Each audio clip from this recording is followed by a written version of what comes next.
আসসালামু আলাইকুম, স্বাগত জানাচ্ছি চ্যানেল আই সংবাদে। এখনকার সংবাদ আয়োজন নিয়ে সাথে আছি মেহরুন্নেসা তাহমিনা। বিস্তারিত সংবাদ শুরু করব ফ্রেশ ড্রিঙ্কিং ওয়াটার সংবাদ শিরোনামগুলো জানিয়ে দিয়ে। জাতির পিতার ভাস্কর্য অবমাননাকারীদের বিরুদ্ধে ব্যবস্থা নিতে হাইকোর্টের নির্দেশ। কুষ্টিয়ায় ভাঙচুরের মামলায় 4 জন রিমান্ডে। রাজধানীর ফুলবাড়িয়ায় দোকান উচ্ছেদের সময় পুলিশের সাথে সংঘর্ষ, সিটি কর্পোরেশনের অভিযান চালিয়ে যাওয়ার ঘোষণা।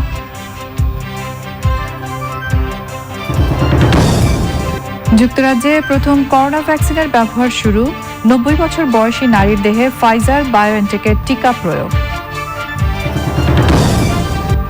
নারায়ণগঞ্জ মুন্সিগঞ্জ সড়ক প্রশস্ত ও এলিভেটেড এক্সপ্রেসওয়ে নির্মাণের পরিকল্পনা, প্রায় 4000 কোটি টাকার 4 প্রকল্প অনুমোদন।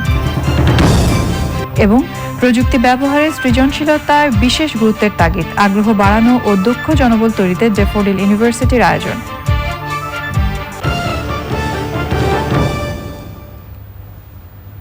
এছাড়াও সোশ্যাল ইসলামী ব্যাংক লিমিটেড বিশেষ সংবাদে যা থাকছে।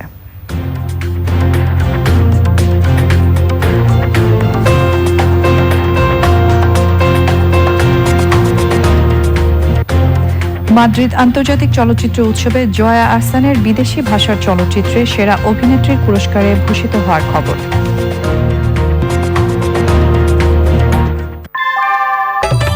ঘরের চালের স্থায়ী সমাধান আনোয়ার সিমেন্ট শীট, সব সিজনেই ফিট। সংবাদ শিরোনামগুলো জানাচ্ছিলাম, এবার যাচ্ছি বিস্তারিত প্রসঙ্গে। জাতির পিতা বঙ্গবন্ধু শেখ মুজিবুর রহমানের ভাস্কর্য ভাঙা এবং অবমাননাকারীদের বিরুদ্ধে সংবিধান ও আইন অনুযায়ী ব্যবস্থা নেওয়ার নির্দেশ দিয়েছেন হাইকোর্ট। ভাস্কর্য এবং মুরালের পক্ষে জনসচেতনতা সৃষ্টির জন্য প্রচার চালাতে বলেছেন আদালত। এই নির্দেশনা ইসলামিক ফাউন্ডেশনের মহাপরিচালক এবং জাতীয় মসজিদ বায়তুল মুকাররমের খতিবকে দেয়া হয়েছে। মাজহারুল হক মান্নার রিপোর্ট। কুষ্টিয়া জাতির পিতা বঙ্গবন্ধু শেখ মুজিবুর রহমানের ভাস্কর্য ভাঙার ঘটনার পরিপ্রেক্ষিতে বঙ্গবন্ধুর ভাস্কর্য সহ সকল ভাস্কর্যের নিরাপত্তা চেয়ে 6 ডিসেম্বর রিট করেন সুপ্রিম কোর্টের আইনজীবী উত্তম লাহিড়ী। এতে বলা হয়, দেশের স্বাধীনতার প্রতীক বঙ্গবন্ধুর ভাস্কর্য অরক্ষিত থাকবে তা হতে পারে না। আমরা বাংলাদেশের জাতির পিতাকে যদি আমরা প্রোটেক্ট করতে না পারি, তাহলে এই অপশক্তি এই দিনে দিনে সাম্প্রদায়িকতা সৃষ্টি করে আমাদেরকে বিপথে, আমাদেরকে বাংলাদেশকে ধ্বংসের মুখে নিয়ে যাওয়ার জন্য একটা পায়তারা করছে অনবরত, এবং কুচক্রী মহলদেরকে সেইটার জন্যই আমরা আদালতে দ্বারস্থ হয়েছিলাম। দুপক্ষের বক্তব্য শুনে রুল জারির পাশাপাশি অন্তর্বর্তীকালীন আদেশ দেন আদালত। আইন শৃঙ্খলা বাহিনী সহ এবং রেসপন্ডেন্ট যারা রয়েছে স্বরাষ্ট্র মন্ত্রণালয় সহ তাদেরকে নির্দেশনা দেওয়া হয়েছে, যারা কালপ্রিটস রয়েছে তাদের বিরুদ্ধে 7 এ সহ রাষ্ট্রদ্রোহিতা সহ প্রচলিত আইনের ব্যবস্থা গ্রহণ করার জন্য। স্কালপ্রিটস এবং মোডার এবং স্ট্যাচু, এই 4টা বিষয়ে সচেতনতা বৃদ্ধির জন্য গণমাধ্যম সহ আপনাদের ইলেকট্রনিক প্রিন্ট মিডিয়া সহ সকল মিডিয়াতে যেন এগুলি প্রচার করা হয়। এই 4টার ব্যাখ্যা উপস্থাপন করে যে এগুলি মূর্তি না, বা যে অপব্যাখ্যা দেওয়া হচ্ছে ইসলামের নামে সেটাই অপব্যাখ্যার সাথে যায় না। জারি করা রুলের জবাব স্বরাষ্ট্র মন্ত্রণালয়ের সচিব সহ সংশ্লিষ্টতা দিতে বলা হয়েছে। মাজহারুল হক মান্না, চ্যানেল আই, ঢাকা। কুষ্টিয়ায় বঙ্গবন্ধু শেখ মুজিবুর রহমানের নির্মাণাধীন ভাস্কর্য ভাঙচুরের মামলায় গ্রেফতার মাদ্রাসার 2 শিক্ষককে 4 দিন এবং 2 ছাত্রকে 5 দিন করে রিমান্ড দিয়েছেন আদালত। সোমবার মাদ্রাসার 2 শিক্ষকের 7 দিন এবং 2 ছাত্রের 10 দিনের রিমান্ড আবেদন করে পুলিশ। সে সময়ই আসামিদের জেল হাজতে পাঠানোর নির্দেশ দেন আদালত। শুক্রবার রাতে কুষ্টিয়া শহরের 5 রাস্তার মোড়ে নির্মাণাধীন বঙ্গবন্ধুর ভাস্কর্যে ভাঙচুর করে ইবনি মাসুদ মাদ্রাসার ছাত্ররা। এই ঘটনায় কুষ্টিয়া পৌরসভার সচিব কামাল উদ্দিনের বিশেষ ক্ষমতা আইনে করা মামলায় 4 জনকে গ্রেফতার করে পুলিশ।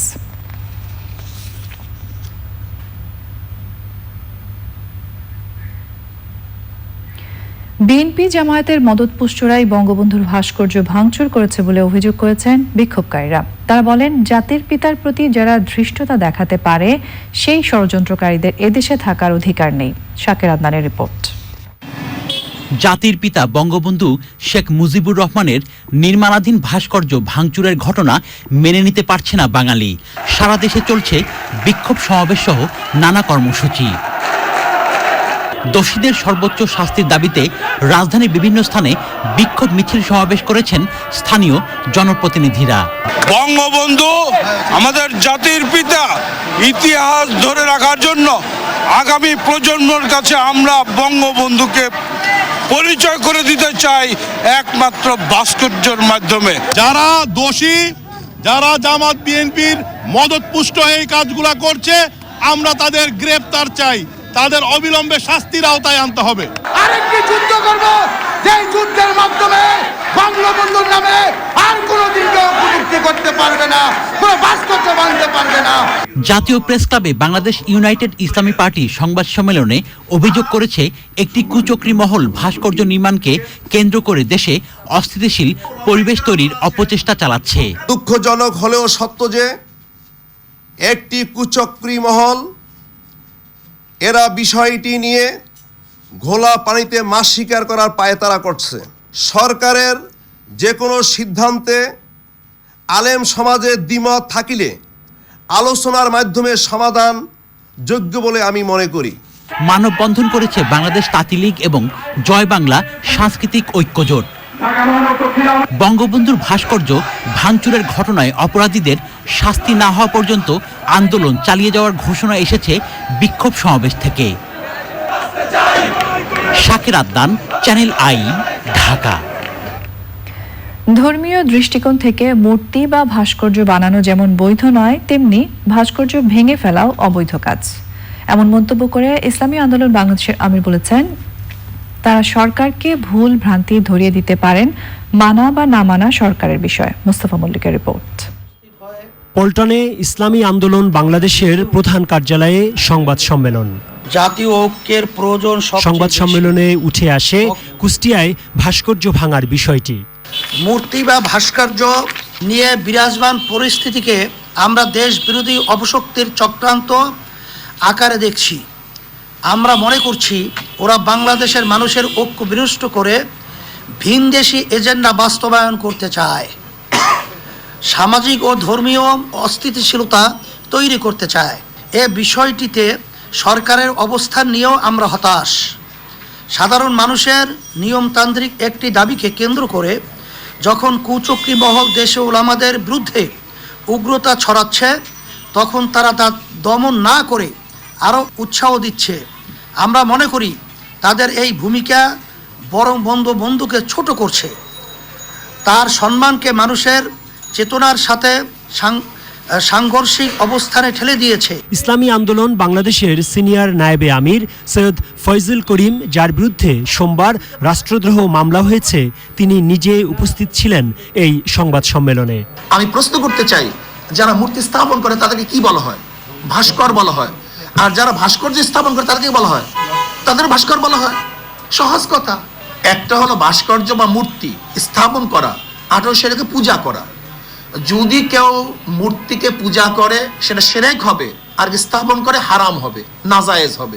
সরকার তাদের ব্যর্থতা, দুর্নীতি এবং অনিয়ম আড়াল করতেই অপকৌশলের আশ্রয় নিয়েছে বলে অভিযোগ করেন ইসলামী আন্দোলনের নেতারা।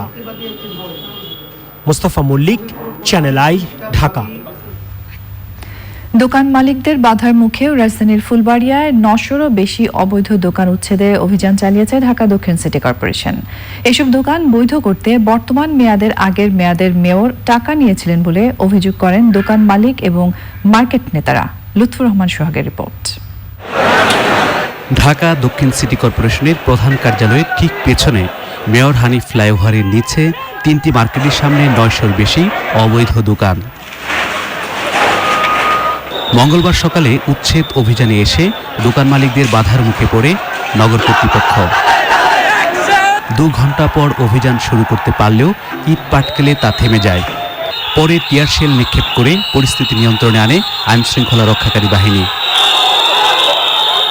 তো এক পর্যায়ে সিটি কর্পোরেশন ম্যাজিস্ট্রেট নির্দেশে এবং আমাদের ঊর্ধ্বতন কর্মকর্তাদের নির্দেশে আমরা কয়েক রাউন্ড টিয়ার শেল গ্যাস শুরু করি এবং তাদেরকে সচেতন করার জন্য।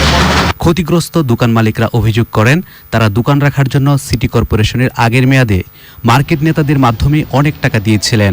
30-40 লাখ টাকা করে এখানে প্রায় 600 কোটি টাকা উঠানো হয়েছিল মেয়রের নাম করে, সাইদ খোকনের নাম করে উঠানো হয়েছে। একবার 5 লাখ করে 10 লাখ করে তো টাকা নিচে, জায়গা বৈধ তো দিব, দোকান বৈধ হবে, কিন্তু এখন তার বৈধ হয় নাই।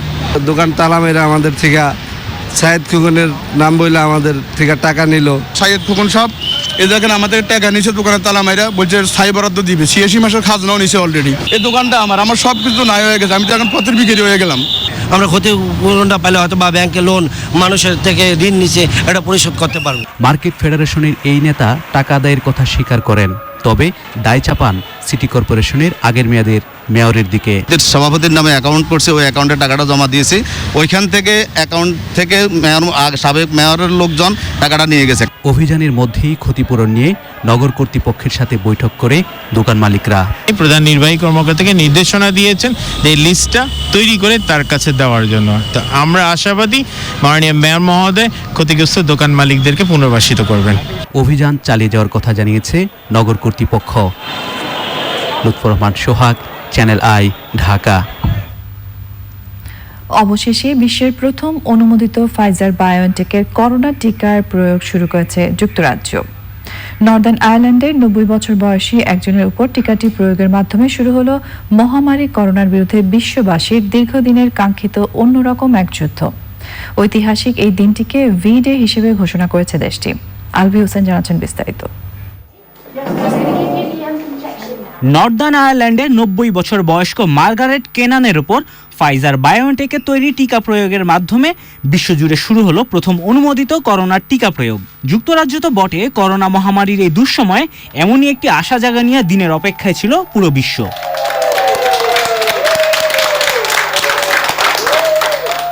জন্মদিনের এক সপ্তাহ আগে স্থানীয় সময় সকালে কনভেন্ট্রি ইউনিভার্সিটি হাসপাতালে টিকাটি নেন মার্গারেট। টিকা গ্রহণের পর উচ্ছ্বসিত মার্গারেট নিজেকে সৌভাগ্যবান উল্লেখ করে বলেন, এটা তার জন্মদিনের জীবনের সেরা উপহার।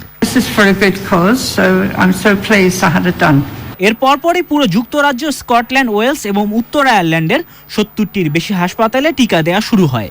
টিকা দেওয়ার জন্য অগ্রাধিকার ভিত্তিতে করোনায় আক্রান্ত ব্যক্তিদের অসুস্থতার মাত্রা এবং বয়স অনুযায়ী 9টি ভাগে ভাগ করা হয়েছে। যুক্তরাষ্ট্রের ন্যাশনাল হেলথ সার্ভিসকে ধন্যবাদ জানিয়ে দেশটির প্রধানমন্ত্রী বরিস জনসন টিকা তৈরির সাথে জড়িত বিজ্ঞানীদের ধন্যবাদ জানিয়েছেন। স্বাস্থ্যমন্ত্রী ম্যাট হ্যানকক একে অভূতপূর্ব ঘটনা উল্লেখ করে বলেন, সামনে আরো দীর্ঘ পথ পাড়ি দিতে হবে, তবে তা মাত্র শুরু হলো। তবে প্রথম দেশ হিসেবে যুক্তরাজ্য করোনা টিকার অনুমোদন দিলেও মস্কোয় সবচেয়ে বেশি ঝুঁকিতে থাকা নাগরিকদের নিজেদের তৈরি করোনা টিকার প্রয়োগ শুরু করে রাশিয়া। টিকাটির কোনো তথ্য প্রকাশ না করে এবং তৃতীয় দফার পরীক্ষা না চালিয়েই তার প্রয়োগ শুরু করেছে দেশটি। করোনার টিকা বাধ্যতামূলক করার বিপক্ষে মত দিয়েছে বিশ্ব স্বাস্থ্য সংস্থা। সংস্থাটির টিকাদান কর্মসূচির প্রধান কেট ওব্রায়ান বলেন, বাধ্যতামূলক না করে টিকা নেওয়ার জন্য জনগণকে উৎসাহিত করলে উদ্যোগটির কার্যকর ফল পাওয়া যাবে। 10 ডিসেম্বর নিজেদের তৈরি করোনা টিকার প্রথম ধাপের হিউম্যান ট্রায়াল শুরু করতে যাচ্ছে ভিয়েতনাম। ন্যানোজেন ফার্মাসিউটিক্যাল বায়োটেকনোলজি সংস্থার তৈরি ভ্যাকসিনটি পরীক্ষায় সহায়তা করছে দেশটির সামরিক মেডিকেল একাডেমি। নিয়ন্ত্রকদের চূড়ান্ত অনুমোদন পেলে আগামী সপ্তাহ থেকে কানাডায় করোনার টিকার প্রয়োগ শুরু হবে বলে জানিয়েছেন প্রধানমন্ত্রী জাস্টিন ট্রুডো। ডিসেম্বরের মধ্যেই দেশটি ফাইজারের প্রথম দফায় প্রায় 2.5 লাখ ডোজ পাবে এবং আগামী সপ্তাহেই তার প্রথম চালান দেশটিতে পৌঁছাবে।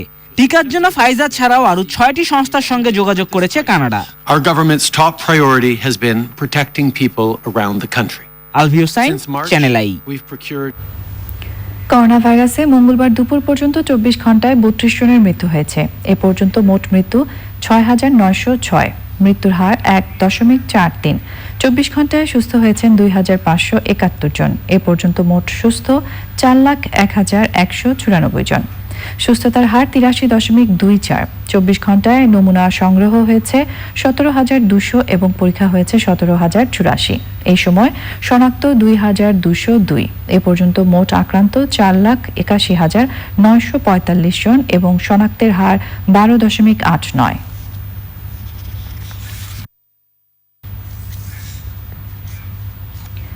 আদেশ, নির্দেশ, অনুরোধ কোনোভাবেই থামানো যাচ্ছে না উন্নয়ন প্রকল্প সংশোধনী। এ নিয়ে শেষ পর্যন্ত কর্মকর্তাদের উপর একনেক বৈঠকে বিরক্তি প্রকাশ করলেন প্রধানমন্ত্রী শেখ হাসিনা। বৈঠক শেষে পরিকল্পনা কমিশনের সদস্য শামসুল আলম জানান, কৃষি মন্ত্রণালয় এবং যোগাযোগ মন্ত্রণালয়ের দুটি প্রকল্পের মেয়াদ বাড়ানো ও ব্যয় বৃদ্ধি বিষয়ে উষ্মা জানান প্রধানমন্ত্রী। এত ছোট প্রকল্পে কেন মেয়াদ বাড়াতে হবে, এই প্রশ্নও তার। রিজভিনিয়াজের রিপোর্ট। জাতীয় অর্থনৈতিক পরিষদের নির্বাহী কমিটি একনেক বৈঠকে গণভবন থেকে অনলাইনে যুক্ত ছিলেন প্রধানমন্ত্রী শেখ হাসিনা। একনেক সংশ্লিষ্ট অন্য মন্ত্রী এবং কর্মকর্তারা ছিলেন পরিকল্পনা মন্ত্রণালয়ের এনইসি সম্মেলন কক্ষে। পরিকল্পনা মন্ত্রী এবং সচিবের অনুপস্থিতিতে বৈঠক পরিচালনা করেন পরিকল্পনা কমিশনের সাধারণ অর্থনীতি বিভাগের সদস্য শামসুল আলম। তিনি জানান, কৃষি তথ্য সার্ভিস আধুনিকায়ন, ডিজিটাল কৃষি তথ্য ও যোগাযোগ শক্তিশালীকরণ এবং চরখালী তুষখালী মঠবাড়িয়া পাথরঘাটা সড়ক উন্নয়ন প্রকল্পের সংশোধনী প্রসঙ্গে ক্ষোভ জানান প্রধানমন্ত্রী। প্রধানমন্ত্রী যেটা বলেছেন, প্রকল্প দ্রুত বাস্তবায়নের পদক্ষেপ নেন। সব প্রকল্পে এরকম দেরি হয় কেন? আপনার এটা ছোট টাকার প্রকল্প, এইটা তো এতদিন লাগার কথা না। আর যখন শেষ হওয়ার কথা তখন আরও দুই বছর বাড়াচ্ছেন কেন? আবার রিভাইজ, আবার টাকা বাড়ানো, এই ধরনের বন্ধ করুন। এই ধরনের যে ধারা, এটা আপনারা বন্ধ করুন। সময় আপনারা বাড়িয়ে নিয়ে আসেন আর ব্যয় বাড়িয়ে নিয়ে আসেন, এটা আর হতে পারে না। এমনকি কৃষি তথ্য সার্ভিস আধুনিকায়ন ও ডিজিটাল কৃষি তথ্য ও যোগাযোগ শক্তিশালীকরণ প্রকল্পে 41 কোটি টাকা ব্যয় কেন বাড়ানো হবে, প্রধানমন্ত্রীর এই প্রশ্নের সদুত্তর দেওয়ার মতো কোনো কর্মকর্তা না থাকার উত্তরও পাওয়া গেল না। মানে উনি এটা নিয়ে খুবই কনসার্ন হওয়াতেই মন্ত্রী মহোদয় আছেন কিনা, কেন এত দেরি হয়। তো মন্ত্রী ছুটিতে আছেন, 10 তারিখে আসবেন, উনি ভারতে আছেন কৃষিমন্ত্রী। তো সচিবও একদম নতুন আসলে। তো বললো পিডি সাহেবকে, পিডির নাম কি? বলা হলো সাইফুল্লাহ। তো উনি আছে নাকি? বলেন নাই। তাহলে বলেন এই দেরির কারণগুলো কি? আসলে সেও নতুন, এখন সেও তো এটা বুঝে উঠতে পারেনি বাস্তব যেটা। আসলে সত্যিকার জবাব তার এইভাবে কে দেবে? আজকে কেউ ওটা দেয়নি। আর পিডিরা নর্মালি বড় বড় প্রজেক্ট ছাড়া পিডিরা তো থাকে না। একনাকে সচিব থাকে, মেম্বার থাকে, সচিব থাকে। তো পিডি হয়তো যেহেতু প্রথাগতভাবে থাকে না, সেই জন্যই রাখা হয়নি, আমার ধারণা এরকম। একনেক বৈঠকে অনুমোদিত 4 প্রকল্পের মধ্যে সবচেয়ে বড় ছিল নারায়ণগঞ্জের পঞ্চবটি থেকে মুন্সিগঞ্জের মুক্তারপুর ব্রিজ পর্যন্ত রাস্তা প্রশস্ত করা এবং এলিভেটেড এক্সপ্রেস ওয়ে নির্মাণ। 2242 কোটি টাকা ব্যয়ে প্রকল্পটির নাম অবশ্য এলিভেটেড এক্সপ্রেস ওয়ের বদলে দোতলা সড়ক করার পরামর্শ দিয়েছেন প্রধানমন্ত্রী শেখ হাসিনা। রিজবিনা ওয়াজ, চ্যানেল আই, ঢাকা। এবারের প্রসঙ্গ বিজয়ের মাস ডিসেম্বর।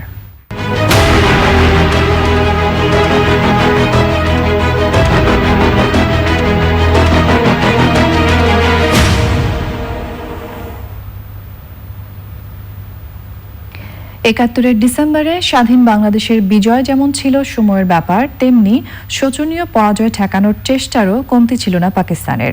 পরিণতি বুঝতে পেরে পাকিস্তান সরকার তথাকথিত বেসামরিক প্রশাসনের কাছে ক্ষমতা হস্তান্তর করে। পাশাপাশি চীনের হস্তক্ষেপও চায় তারা। বিশ্লেষকদের মতে মার্কিন যুক্তরাষ্ট্র ও চীন যে অখণ্ড পাকিস্তান চেয়েছিল, সেজন্য শেষ পর্যন্ত চেষ্টা অব্যাহত ছিল তাদের। নীলাদ্রি শেখর রিপোর্ট। দিন যতই এগিয়ে যাচ্ছিল ততই পাকিস্তানি সেনা ক্যাম্প গুড়িয়ে দিচ্ছিল মুক্তিবাহিনী।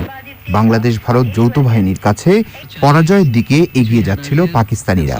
সে সময় যশোর, খুলনা, মৌলভীবাজার, ব্রাহ্মণবাড়িয়া, কুমিল্লা সহ একে একে সব দিক থেকে পাকিস্তানের সৈন্যরা পালাতে শুরু করে। তবে তখনও পরাজয় ঠেকাতে সব ধরনের চেষ্টাই অব্যাহত ছিল পাকিস্তানের। ওই সময় পাকিস্তানের পক্ষে চীনের তৎপরতা শুরু হয়েছে বলে নিয়াজিকে আশ্বস্ত করা হয়।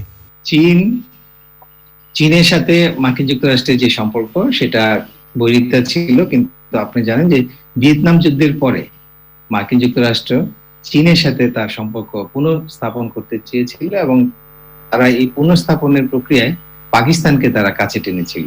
ফলে আমরা দেখি যে মার্কিন যে স্বার্থ বা মার্কিন যে ইনফ্লুয়েন্স বৃদ্ধির জন্য তারা তাদের যে প্রচেষ্টা, সেখানে তারা মুসলিম দেশগুলোকে তাদের পক্ষে নিয়েছিল এবং একই সাথে চীন মার্কিন যুক্তরাষ্ট্রের সেই প্রভাবের সেই অবস্থানকে সহযোগিতা করেছিল। মার্কিন যুক্তরাষ্ট্রের তৎকালীন তাদের যে রাজনৈতিক স্বার্থ, তাদের আন্তর্জাতিক স্বার্থের জন্য তারা অখণ্ড পাকিস্তান চেয়েছিল এবং সেই জন্যই তারা সেই লক্ষ্যেই তাদের পররাষ্ট্রনীতি তারা পরিচালিত করেছে। সেখানে আদর্শবাদ ব্যবহৃত হয়নি, তাদের নিজস্ব জাতীয় স্বার্থ এবং আন্তর্জাতিক স্বার্থই সেখানে কাজ করেছিল। শোচনীয় পরাজয়ের মুখে তথাকথিত বেসামরিক প্রতিনিধিদের হাতে ক্ষমতা হস্তান্তর করে ইয়াহিয়া খান। পূর্ব পাকিস্তানের নুরুল আমিন এবং পশ্চিম পাকিস্তানের জুলফিকার আলী ভুট্টোকে প্রধানমন্ত্রী ও উপপ্রধানমন্ত্রী হিসেবে নিয়োগ দেয়া হয়। 8 ডিসেম্বর ভারত ঘোষণা দেয় পাকিস্তান যদি পরাজয় স্বীকার করে নেয় তবে ভারত যুদ্ধ বন্ধ করে দেবে। তারা জানিয়ে দেয় কোনো অঞ্চল দখলের ইচ্ছা নেই ভারতের। Niladri Shekhar, channel I, Dhaka. প্রযুক্তির ব্যবহারে বিশ্বমানের আইডিয়া তৈরিতে সৃজনশীলতার উপর শিক্ষার্থীদের বিশেষ গুরুত্ব দিতে বলেছেন কৃষি উন্নয়ন ও গণমাধ্যম ব্যক্তিত্ব শাইখ সিরাজ। ড্যাফোডিল ইন্টারন্যাশনাল ইউনিভার্সিটির department of multimedia and creative technology এমসিটির ওপেন ডেজ উপলক্ষে ভার্চুয়াল উদ্বোধনী অনুষ্ঠানে তিনি এই কথা বলেন। প্ল্যানারি সেশনে মাল্টিমিডিয়া ও প্রযুক্তি বিষয়ে আলোচনা করেন বিশিষ্টজনেরা। লায়লা নওশিনের রিপোর্ট। ছড়িয়ে দেওয়ার জন্য মাল্টিমিডিয়া প্রযুক্তি ও সৃজনশীলতা বিষয়ে শিক্ষার্থীদের মাঝে আগ্রহ বাড়ানো ও দক্ষ জনবল তৈরিতে ড্যাফোডিল ইন্টারন্যাশনাল ইউনিভার্সিটির department of multimedia and creative টেকনোলজির উদ্যোগে 2 দিনের এমসিটি ওপেন ডে এই পর্যন্ত আমাদের এখানে উদ্বোধনী অনুষ্ঠানে মাল্টিমিডিয়া ও প্রযুক্তির গুরুত্ব নিয়ে কথা বলেন বক্তারা। আমাদের মাল্টিমিডিয়ার অ্যান্ড ক্রিয়েটিভ টেকনোলজি ডিপার্টমেন্টের সঙ্গে ইন্ডাস্ট্রির সঙ্গে একটা নিবিড় যুগ সম্পর্ক আছে এবং তারা সেই মেনটেন করে যাচ্ছেন। আমাদের ছাত্ররা প্রতিনিয়ত ইন্ডাস্ট্রির সঙ্গে যোগাযোগ রক্ষা করছেন। আমি টেকনোলজিকে বলতে চাই একটা কঙ্কাল, আর সেই কঙ্কালের শরীরের রক্ত, মাংস এবং রূপ লাবণ্যর বিষয়টাই হচ্ছে মাল্টিমিডিয়া। টেকনোলজিকে মানুষের কাছে ভিজুয়ালি রিপ্রেজেন্ট করার জন্য মাল্টিমিডিয়া অত্যন্ত দরকার এই মুহূর্তে। তবে শুধু প্রযুক্তি থাকলেই হবে না, বিশ্বের সাথে তাল মিলিয়ে নতুন কিছু উদ্ভাবনে শিক্ষার্থীদের সৃজনশীলতার উপর জোর দেন অনুষ্ঠানের প্রধান অতিথি কৃষি উন্নয়ন ও গণমাধ্যম ব্যক্তিত্ব শাইখ সিরাজ। আমি জোর দেব এই ক্রিয়েটিভ জায়গাটাতে, টেকনোলজিতে নয়। টেকনোলজি আপনাকে হেল্প করবে, একদিকে আপনাকে মাল্টিমিডিয়া এসে আপনার জগৎটাকে অনেক বড় সহজ করে দিয়েছে, অনেক বড় করে দিয়েছে, অনেক উন্মোচন করে দিয়েছে। এতে করে আপনাকে সংকীর্ণ করে ফেলেছে, আপনার নিজস্ব ক্রিয়েটিভিটিকে কেড়ে নিয়ে যাচ্ছে। সেই জায়গাটায় স্টুডেন্টসদেরকে অনেক বেশি সচেতন হতে হবে, কারণ সে নির্ভরশীল শতভাগ ওটার মধ্যে হয়ে গেলে সে কিন্তু তার নিজস্ব ক্রিয়েটিভিটি বলতে কিছু থাকবে না। এটার জন্য বাংলাদেশের একটা বিশাল সম্ভাবনা আছে আমি বলবো। কিন্তু এই সম্ভাবনাটা তখনই আপনি কাজে লাগাতে পারবেন যখন আপনি আপনার জায়গা থেকে সেই রকম প্রশিক্ষিত জনবল তৈরি করে ইন্ডাস্ট্রিকে সাপোর্ট দিতে পারবেন। পরে প্ল্যানারি সেশনে বক্তব্য রাখেন বিভিন্ন অঙ্গনের বিশেষজ্ঞরা। কাজের জায়গাটা তৈরি করতে গেলে আমাদের দুটো জিনিস দরকার, একটা হচ্ছে বিজনেস করা আর একটা হচ্ছে বিজনেস ডেভেলপমেন্ট করা। সৃজনশীলতার সাথে মাল্টিমিডিয়া ব্যবহার করে বিশ্বের সাথে তাল মিলিয়ে এগিয়ে যেতে শিক্ষার্থীদের আহ্বান জানান বক্তারা। Laila Nowshin, channel I, Dhaka. এবারে রয়েছে আই স্পোর্টস।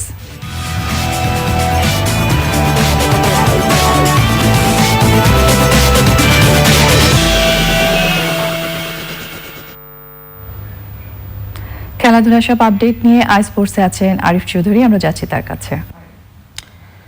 তাহমিনা, ধন্যবাদ। বঙ্গবন্ধু টি-20 কাপে একটি ঘটনাবহুল দিন ছিল আজকে এবং সেই টুর্নামেন্টের আপডেট দিয়ে শুরু করছি আজকের আই স্পোর্টস। স্বাগত আপনাদের। বঙ্গবন্ধু টি-20 কাপের 15তম ম্যাচে এসে একই দিনে একের পর এক প্রাপ্তি দেখেছে টুর্নামেন্ট। প্রথম সেঞ্চুরি করেছেন মিনিস্টার রাজশাহীর অধিনায়ক নাজমুল শান্ত, আর ঘরোয়া আসরের দ্রুততম সেঞ্চুরি করেছেন বরিশালের পারভেজ ইমন। হ্যাট্রিক করেছেন ফরচুন বরিশালের পেসার কামরুল ইসলাম রাব্বি। এই ম্যাচে টুর্নামেন্টে প্রথম 200-র বেশি দলীয় রান সর্বোচ্চ হয়েছে। শেষ পর্যন্ত 11 বল বাকি থাকতেই রাজশাহীকে 8 উইকেটে হারিয়ে নকআউট পর্বে খেলার আশা বাঁচিয়ে রেখেছে বরিশাল। দিনের দ্বিতীয় ম্যাচে গাজী গ্রুপ চট্টগ্রাম 3 উইকেটে হারিয়েছে জেমকন খুলনাকে। রিপোর্ট করেছেন তামান্না তানজিনা। করোনার কারণে ঘরোয়া ফ্র্যাঞ্চাইজি টুর্নামেন্ট বঙ্গবন্ধু টি-20 কাপে যতটা উত্তাপ আশা করা হয়েছিল ততটা মাঠে দেখা যায়নি। লিগ পর্বের শেষের দিকে এসে এক ম্যাচেই সব পাওয়া না পাওয়ার হিসাব কষতে মাঠে নেমেছিল শান্ত রাজশাহী আর তামিমের বরিশাল। মাঝে মাঝে শান্তদেরও অশান্ত হয়ে উঠতে হয়, না হলে প্রাণ ফেরে না টুর্নামেন্টে। বরিশালের বিপক্ষে মাঠে নেমে ওপেনিং জুটিতে সর্বোচ্চ রান তুললেন ওপেনার শান্ত আর আনিসুল ইমন। 131 রানের ইনিংসে 10 বাউন্ডারি ওভার বাউন্ডারি মিলিয়ে 39 বলে 69 রান যোগ করেন ইমন।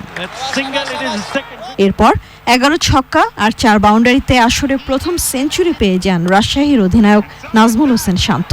55 বলে 109 রানের ইনিংস খেলে কামরুল ইসলাম রাব্বির বলে তামিমের হাতে ক্যাচ দিয়ে সাজঘরে ফেরেন এই ওপেনার। শান্তর যেখানে শেষ সেখানেই শুরু রাব্বির চমক। এ ম্যাচেও এই পেসারের দাপট। সোহান, শান্ত আর ফরহাদ রেজাকে ফিরিয়ে দিয়ে টুর্নামেন্টে প্রথম হ্যাট্রিক করেন কামরুল ইসলাম রাব্বি। ততক্ষণে রাজশাহীর 200 পার, 7 উইকেট হারিয়ে টুর্নামেন্টের সর্বোচ্চ দলীয় রান 220। টেবিলে সবার নিচে থাকা বরিশালও যেন জ্বলে উঠেছিল রাজশাহীর মতোই। এতদিন যেখানে 110 চেইস করাই কঠিন ছিল, সেখানে 200 রানের পথ পেরোনো সহজই হয়ে ওঠে তামিমদের সামনে। পারভেজ ইমনের সাথে অধিনায়ক তামিমের 117 রানের পার্টনারশিপে জয়ের পথ অনেকটাই সহজ হয় বরিশালের। আসরে দ্বিতীয় 50 পান তামিম।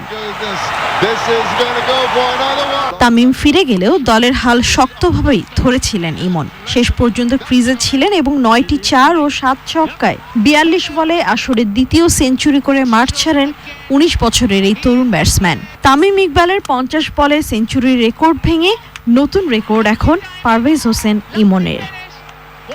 তামান্না তানজিনা, চ্যানেল আই, ঢাকা। এবার ফুটবল চ্যাম্পিয়ন্স লিগের জি গ্রুপের শেষ রাউন্ডে রাতে হাই ভোল্টেজ ম্যাচে মাঠে নামছে লিওনেল মেসির বার্সেলোনা ও ক্রিস্টিয়ানো রোনালদোর ইউভেন্টাস। আগেই শেষ 16 টিকিট নিশ্চিত করা দুটি দলের লক্ষ্য এখন গ্রুপ সেরা হওয়া। বাংলাদেশ সময় রাত 2টায় ন্যু ক্যাম্পে ম্যাচটি শুরু হবে। সাদি মাহমুদের রিপোর্টে বিস্তারিত। স্প্যানিশ লা লিগায় একসময় নিয়মিতই দেখা যেত মেসি রোনালদো দ্বৈরথ। রোনালদো জুভেন্টাসে চলে যাওয়ার পর থেকেই দুই মহারথীর লড়াইয়ের শূন্যতা প্রভাব ফেলেছে এল ক্লাসিকোতে।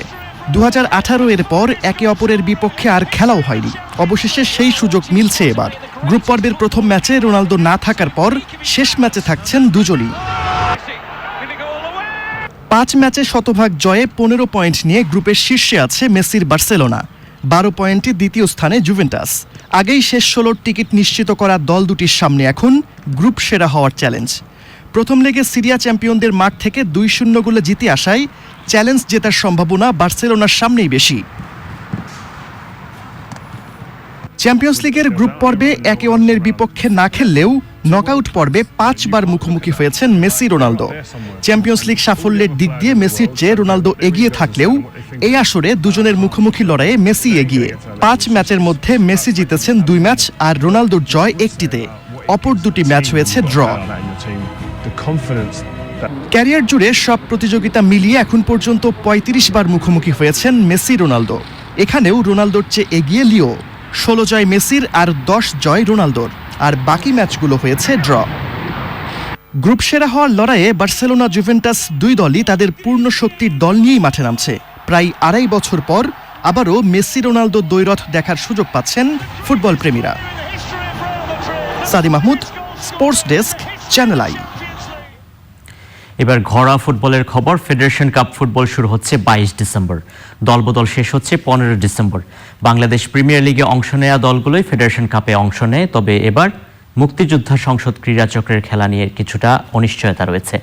পৃষ্ঠপোষক প্রতিষ্ঠানদের সাথে চুক্তি স্বাক্ষর অনুষ্ঠানে বাফুফে জানিয়েছে মুক্তিযোদ্ধা সংসদের অংশগ্রহণ নিয়ে তারা এখনো আশাবাদী। আমার প্রত্যাশা অবশ্যই এখানে হেল্প না, মুক্তিযোদ্ধা যাতে অংশগ্রহণ করে সেই ব্যাপারেই মুক্তিযোদ্ধার সর্বোচ্চ পর্যায়ের যে ম্যানেজমেন্ট আছে তাদের সাথে আমরা কথা বলেছি এবং তারাও আলোচনা করছে। হয়তোবা আপনাদের এই মেঘ যেটা আছে সেটা কেটে যে মুক্তিযোদ্ধা হয়তো এই ফেডারেশন কাপেই অংশগ্রহণ করে তাদের যাত্রা শুরু করবে। দর্শক, এই ছিল আজকের রাই স্পোর্টস। আপনাদের আবারও ফিরিয়ে নিচ্ছি তাহমিনার কাছে। আরিফ, আপনাকে ধন্যবাদ আমাদের সঙ্গে যুক্ত হয়ে খেলাধুলার সবশেষ তথ্য জানিয়ে দেওয়ার জন্য। এবার যাচ্ছে অন্যান্য প্রসঙ্গে। কিলো ফ্লাইটের বৈমানিক বীর মুক্তিযোদ্ধা ক্যাপ্টেন অবসরপ্রাপ্ত আকরাম আহমেদকে রাষ্ট্রীয় মর্যাদায় বনানী কবরস্থানে দাফন করা হয়েছে। মুক্তিযুদ্ধে পাকিস্তানি বাহিনীর নিয়ন্ত্রণ ধ্বংসে অসামান্য অবদান রাখা এই বীর মুক্তিযোদ্ধা আধুনিক বাংলাদেশ বিমান বাহিনী ও বাংলাদেশ বিমান পুনর্গঠনে গুরুত্বপূর্ণ অবদান রাখেন। সোমবার সিএমএইচে মারা যান তিনি। আলিমাল রাজের রিপোর্ট।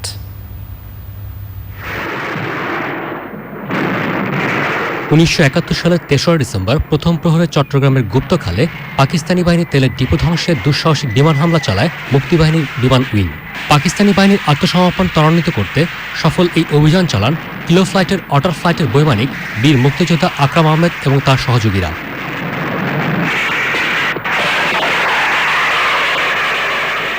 1946 সালের 9 জানুয়ারি যশোরে আকরাম আহমেদের জন্ম। তিনি 1967 সালে কমার্শিয়াল পাইলট হিসেবে লাইসেন্স পান। পরে পাকিস্তান ইন্টারন্যাশনাল এয়ারলাইন্সে যোগ দেন তিনি। মুক্তিযুদ্ধে মুক্তিবাহিনীর বিমান সেনার কিলো ফ্লাইটে অংশ নেন আকরাম আহমেদ। তাদের 50টি সফল অপারেশন বাংলাদেশের স্বাধীনতা অর্জনে বিশেষ ভূমিকা রাখে। ছোট প্লেন যেটা রকেট ফিট করেছিলাম, আমরা মেশিন গান ফিট করেছিলাম, ওটাকে নিয়ে উনি আর ফ্লাইট লেফটেন্যান্ট শামসুল আলম এই দুইজন গেল চিটগংয়ের অ্যাভিয়েশন ফিউলডামটা তারা উড়িয়ে দেয়। এই যুদ্ধের শুরু হলো 12:10 রাত্রিবেলা। আমরা পাকিস্তানিদের ক্যাম্প, বাংকার, পাকিস্তানি সৈন্যরা যেখানে কনভয় থাকে সব আমরা আক্রমণ করতাম। এই ক্যাপ্টেন আকরাম, আমি, ক্যাপ্টেন শরফুদ্দিন, আমরা সবাই। কিলো ফ্লাইটের বৈমানিক হিসেবে মুক্তিযুদ্ধে বীরত্বপূর্ণ অবদানের জন্য তাকে বীরোত্তম খেতাবে ভূষিত করে সরকার। স্বাধীন দেশে বিমান বাংলাদেশ এয়ারলাইন্সের ককপিট পাইলট হিসেবে যোগ দেন আকরাম আহমেদ। এরপর training captain, chief of training হিসেবেও দায়িত্ব পালন করেন। অবসর নেওয়ার পর বেসামরিক বিমান চলাচল কর্তৃপক্ষের পরামর্শক হিসেবেও দায়িত্ব পালন করেন তিনি। যুদ্ধাপরাধীদের বিচার এবং মৌলবাদী সাম্প্রদায়িক রাজনীতি নিষিদ্ধকরণের আন্দোলনের সাথেও যুক্ত ছিলেন আকরাম আহমেদ।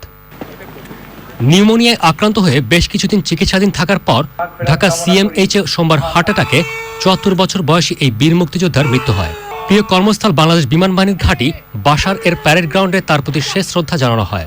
প্রদান করা হয় গার্ড অব অনার। তিনি দেশ মাতৃকার সেবাও নিয়োজিত ছিলেন। আকরাম স্যার আমাদেরকে যে পথ দেখিয়েছেন, যে কাজ করছেন, একটি অটার বিমানের মতো বেসামরিক একটি বিমানকে কোন রকম জাইরো গান সাইট, কোন রকম আধুনিক কোনো কিছু ছাড়া ফিক্সড একটি সাইট দিয়ে এত অ্যাকুরেটলি, এত ভালোভাবে দক্ষতার সাথে যে আঘাত করতে সক্ষম হয়েছেন তা অবাক করে দেয় সকলকে। আমরা আজকে তাকে সেজন্য বিনম্র শ্রদ্ধা জানাচ্ছি এবং সেলুট করছি। বিমানবন্দরে জানাজার নামাজ শেষে তার সম্মানে ফ্লাই পাস্ট করে বাংলাদেশ বিমান বাহিনী। বনানী কবরস্থানে চিরশায়িত হলেন বীর এই মুক্তিযোদ্ধা। তার অবদান চিরদিন স্মরণ করবে জাতি। আলিম আল রাজি, চ্যানেল আই। সংবাদের এ পর্যায়ে আমরা নিয়ে নিচ্ছি অশোক লিল্যান্ড ইফাদত বিরতি, এবং বিরতির পর আরো যা থাকছে। কৃষি আইনের বিরোধিতায় কৃষক সংগঠনগুলোর ভারত বন্ধ কর্মসূচি, সমর্থন দেয় গৃহবন্দী দিল্লির মুখ্যমন্ত্রী। আমার ভাতিজার চাকরি যদি না হয় আপনারে ওভারনাইট বান্দরবনে পাঠায় দিব। রাজধানী নয়াদিল্লি সহ কলকাতা, জয়পুর, গুজরাট এবং অন্যান্য প্রদেশে যান চলাচল বন্ধ থাকে। দিল্লিতে কৃষকদের পাশে দাঁড়ানোয় কেন্দ্রীয় সরকারের নির্দেশে মুখ্যমন্ত্রী অরবিন্দ কেজরিওয়ালকে গৃহবন্দী করা হয়েছে বলে অভিযোগ করেছে আম আদমি পার্টি। মঙ্গলবার সন্ধ্যায় আন্দোলনকারী কৃষকদের সঙ্গে আলোচনায় বসেছেন স্বরাষ্ট্রমন্ত্রী অমিত শাহ। তবে দাবি মেনে না নেওয়া পর্যন্ত প্রয়োজনে প্রজাতন্ত্র দিবসে কুচকাওয়াজ সহ রাজপথে ট্রাক্টর র্যালি করার ঘোষণা দিয়েছেন কৃষক নেতারা।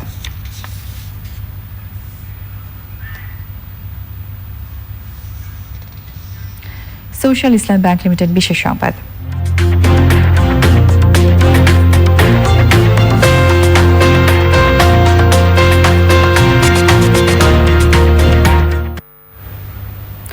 স্পেনের মাদ্রিদ আন্তর্জাতিক চলচ্চিত্র উৎসবে বিদেশি ভাষার চলচ্চিত্রে সেরা অভিনেত্রীর পুরস্কার জিতেছেন জয়া আহসান।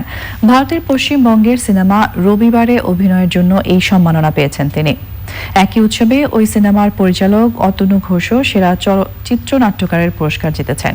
পুরস্কার জেতার পর জয়া আহসান পরিচালক অতনু ঘোষ সহ অন্যান্য শিল্পী ও কলা কৌশলকে অভিনন্দন জানিয়েছেন। বিদেশি ভাষার চলচ্চিত্রে অভিনেত্রী বিভাগে জয়া আহসানের সঙ্গে 18 জন শিল্পীর নাম ছিল। সবাইকে পেছনে ফেলে জুরি বোর্ডের বিচারকদের নজর কাড়েন রবিবার সিনেমার অভিনেত্রী জয়া আহসান। এবারে অর্থনীতি সংবাদ।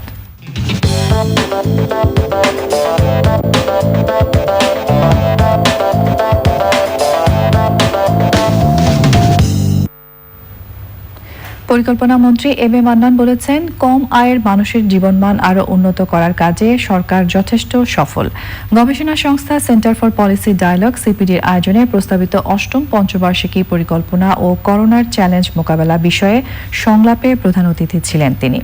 মূল প্রবন্ধে সিপিডির নির্বাহী পরিচালক ডক্টর ফাহমিদা খাতুন বলেন, কর্মসংস্থানের স্লথ গতি, দুর্বল আর্থিক খাত ও বেসরকারি বিনিয়োগের মতো সূচকগুলোর মন্থর গতির কারণে করোনা পরবর্তী অর্থনীতি চ্যালেঞ্জের মুখে পড়তে পারে। পরিকল্পনা মন্ত্রী বলেন, সরকার সমালোচনাকে স্বাগত জানায়, তবে এখন কথা নয়, কাজ করে দেখানোর সময়। আমাদের জনগণ আমাদের সেই সুযোগ দিয়েছে। It's highly political statement, sir, with due respect, but we do believe overall environment in the country is absolutely positive for growth and for development and for hard work. রকে বসে কাকা করে সময় নষ্ট করার দিন এখন আর নেই। এই সরকার কাজের সুযোগ পেয়েছে, জনগণ সুযোগ দিচ্ছে এবং সেটা আমরা করছি। এটা হলো আমাদের মূল যেটা পলিটিক্যাল মানে বক্তব্য। চট্টগ্রাম সংবাদ।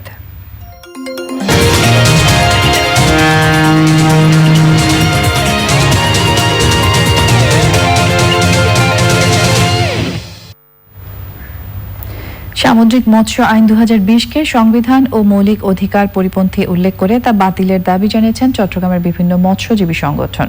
এই আইনের বেশ কিছু ধারা উপধারা সংশোধনের দাবিতে চট্টগ্রাম প্রেস ক্লাবে সংবাদ সম্মেলন করেছে marine white fish trawler owners association.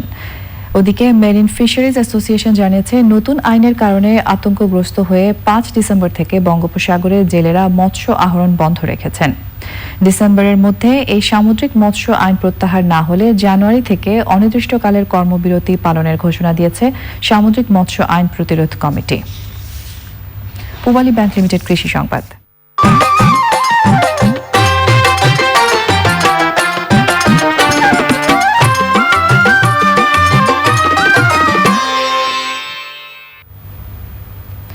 দল বেঁধে বিলে মাছ ধরা উৎসব গ্রাম বাংলার চিরায়ত ঐতিহ্য। খালে বিলে পানি না থাকায় সে উৎসবে অনেকটাই ভাটা পড়েছে। তারপরও নাটোরের কোনো কোনো বিলে চালু রয়েছে মৌসুমী এই উৎসব। শনিবার এমনই এক উৎসব হয়ে গেল নাটোর সদরের কানুচকারি বিলে। প্রকৃতি সংবাদ।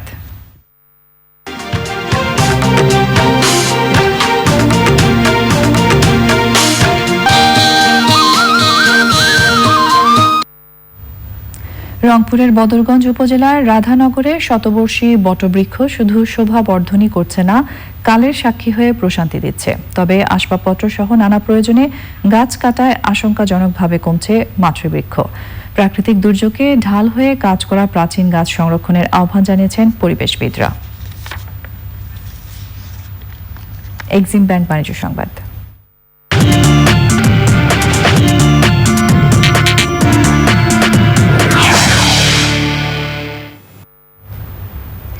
চামড়া ও চামড়াজাত পণ্য এবং জুতা, স্যান্ডেল রপ্তানিতে উদ্যোক্তাদের সহায়তা দিতে নতুন তহবিল গঠন করেছে বাণিজ্য মন্ত্রণালয়। Public investment facility for infrastructure constraints প্রকল্পের আওতায় এই খাতের অবকাঠামো উন্নয়ন করা হচ্ছে বলে জানিয়েছেন বাণিজ্য মন্ত্রণালয়ের অতিরিক্ত সচিব ওবায়দুল আজম। ইকোনমিক রিপোর্টার্স ফোরাম ERF এর আয়োজনে কর্মশালায় তিনি জানান, এই প্রকল্পের অধীনে বিনিয়োগের জন্য অনুদান ও কারিগরি সহায়তা হিসেবে $4 কোটি দিয়েছে বিশ্বব্যাংক।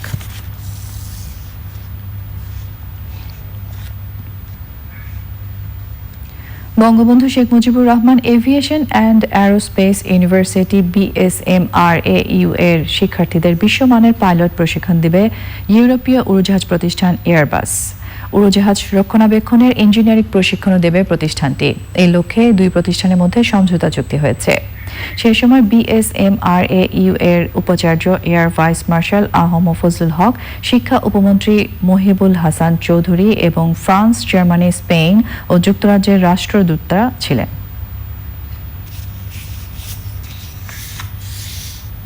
সংবাদে এ পর্যায়ে আবারও নিয়ে নিচ্ছি অশোক লিলেন ইফাদ অটোস বিরতি, এবং বিরতির পর আরও যা থাকছে। নগরবাড়ি আরিচা রুটে 5 বছর ধরে ফেরি চলাচল বন্ধ।